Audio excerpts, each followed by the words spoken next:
Lui n'avait pas prévu d'y assister. Le président américain a fait une brève apparition au sommet climat de l'ONU. Donald Trump a écouté, puis applaudi le discours du Premier ministre indien.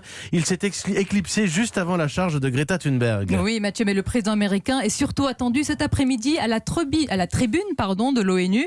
Il se targue d'être un cadre de la diplomatie dans ce domaine. Tout le monde guette une hypothétique poignée de main entre Donald Trump et Hassan Rouhani, le président iranien. Bonjour Vincent Hervouet. Bonjour Sonia. Il faut dire que ce serait une première depuis la révolution iranienne il y a 40 ans. Oui, alors l'Iranien ne dit pas non, mais il refuse que ce soit juste pour la photo. Les Iraniens sont des as du bazar, ils marchandent même avec un pistolet sur la tempe, et ils savent bien que Donald Trump a un pistolet à bouchon, qu'il est en campagne électorale, pas en campagne militaire, qu'il ne fera pas la guerre pour le roi d'Arabie. L'Américain a la preuve que l'Iran a bombardé le site pétrolier saoudien, mais il ne s'en servira pas pour justifier des représailles militaires.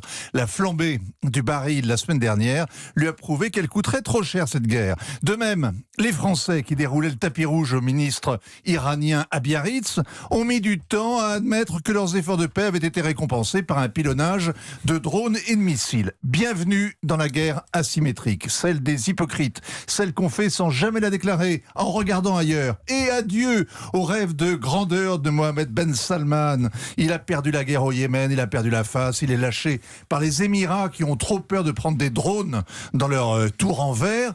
Donald Trump avait misé gros sur MBS, qui devait débarrasser la région des fanatiques et signer la paix avec Israël. Eh bien, le prince a tout raté. Le roi est nu. Les Iraniens sont pris à la gorge, mais ils contrôlent le bazar du Moyen-Orient. Et c'est avec eux que l'Amérique doit marchander tôt ou tard, ce soir ou un autre jour. Merci beaucoup Vincent Hervouet, l'éclairage international de Vincent Hervouet dans le journal de 8h tous les matins.